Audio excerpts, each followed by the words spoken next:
Hello दोस्तों, स्वागत है आपका हमारे online platform study with Surya academy. आप सब कैसे हैं? उम्मीद करता हूं आप सब अच्छे होंगे।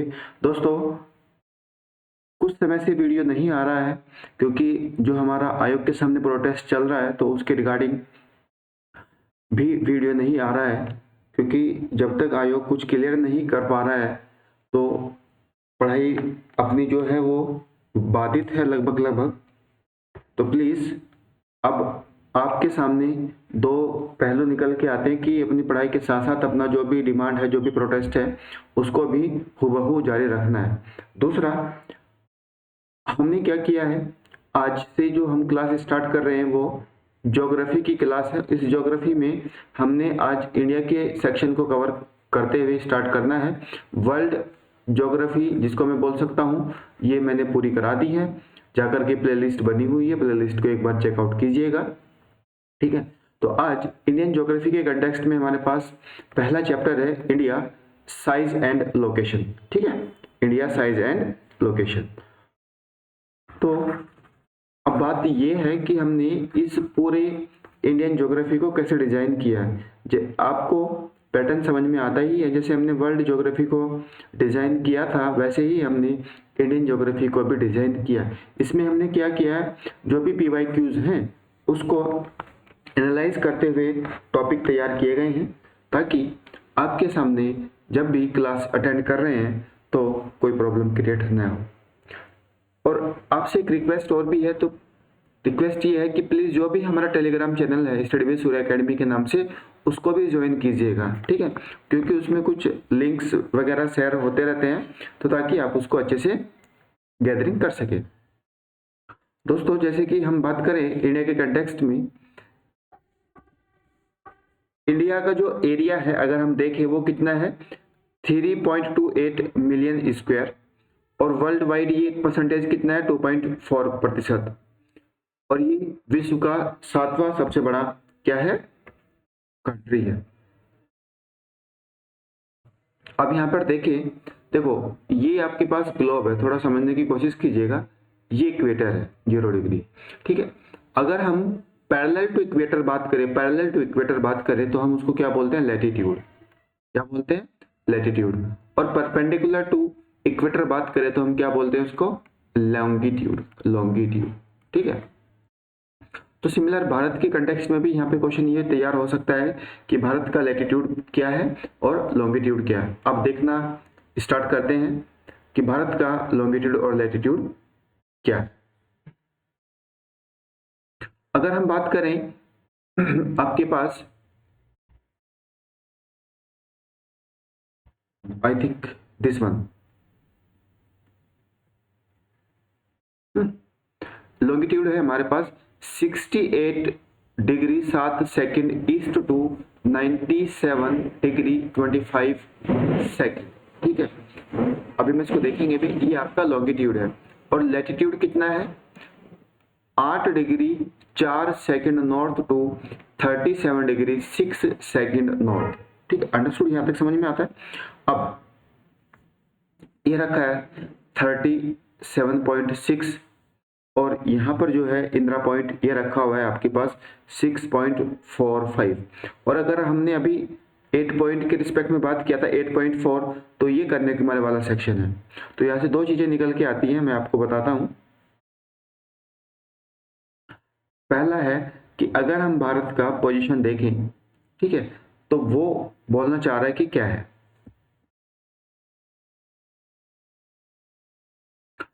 लॉन्गिट्यूड। मैंने बोला था लॉन्गिट्यूड का मतलब क्या होता है।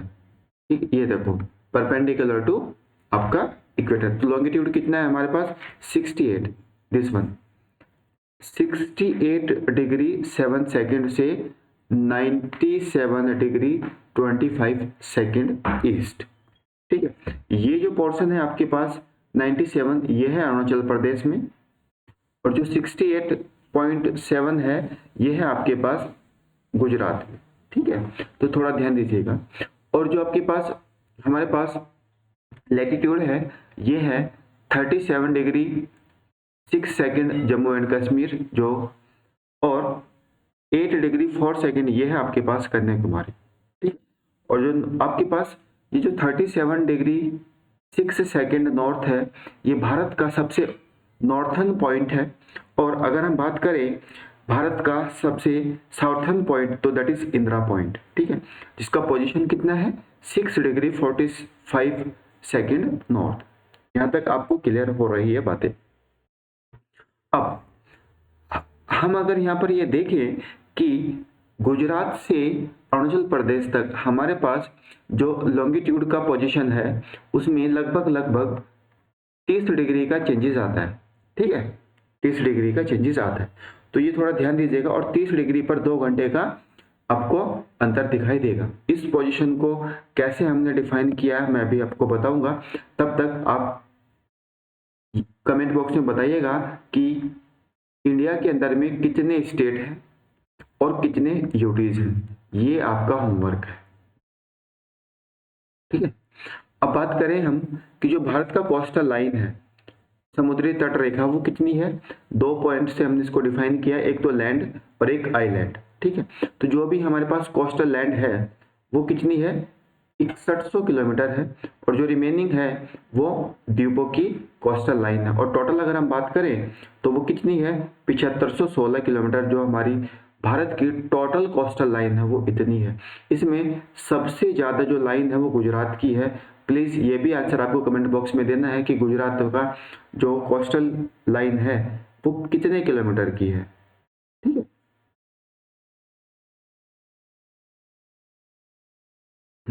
चले अब देखो यहाँ पर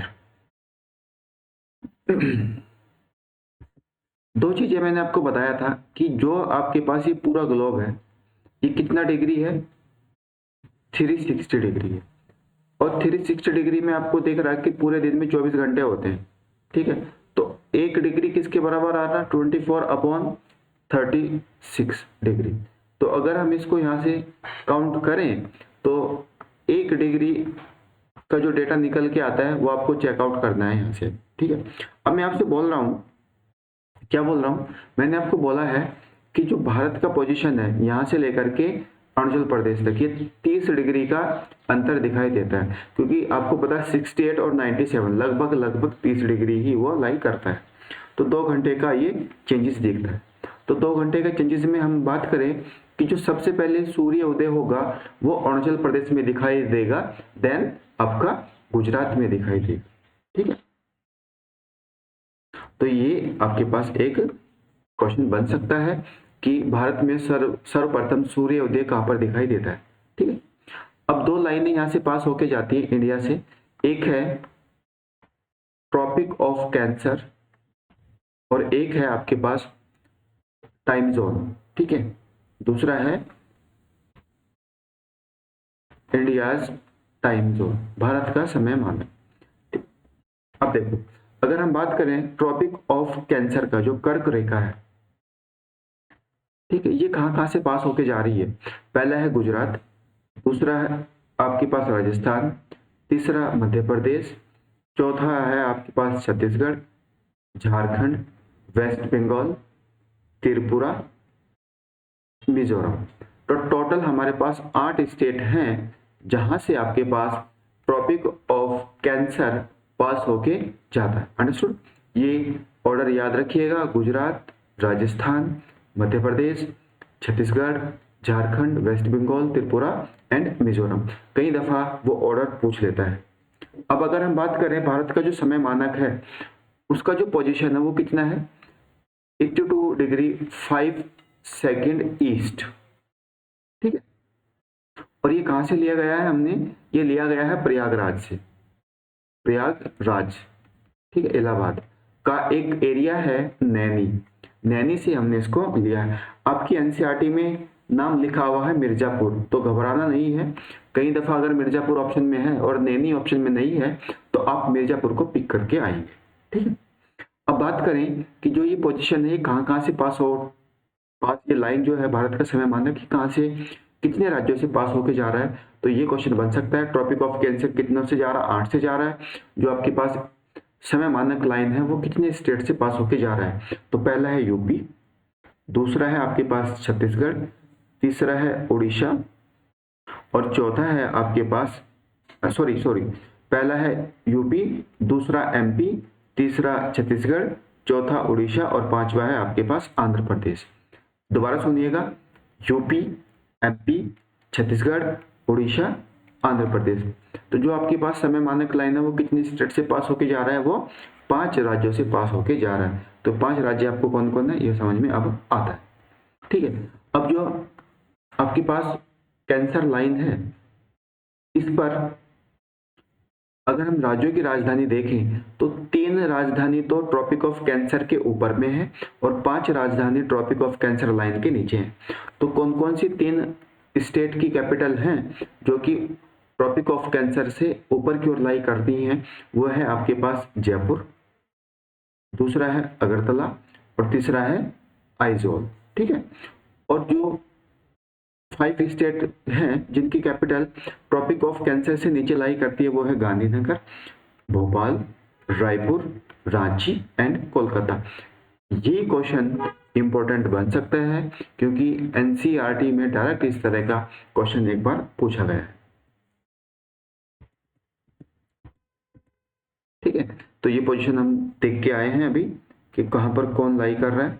दूसरा, हमने ये पूरा लाइंस पढ़े कि कितने राज्यों से पास होके जा रहा है, कितने राज्यों से ट्रॉपिक ऑफ कैंसर है, कितने राज्यों से आपका इंडियन टाइम लाइन है। ठीक है, अब बात करें हम भारत का जो भी बाउंड्री है उसके नियर अबाउट कौन कौन सी लाइन है जिसको हम अक्सर बोलते हैं। अगर मैं बात करूं इंडिया और अफगानिस्तान के बीच की जो बाउंड्री लाइन है उसको क्या बोलते हैं? उसको बोलते हैं डुरंड लाइन। ठीक है, डुरंड लाइन। अब अगर मैं बात करूं आपको जो चाइना से कनेक्टेड है भारत का लाइन, उसको बोलते हैं हम क्या? McMahon line, McMahon line. अब यहाँ पर 2 चीजें निकल के आती हैं कि पाकिस्तान की जो भारत से कनेक्टेड लाइन है उसको क्या बोलते हैं हम? Red Cliff line.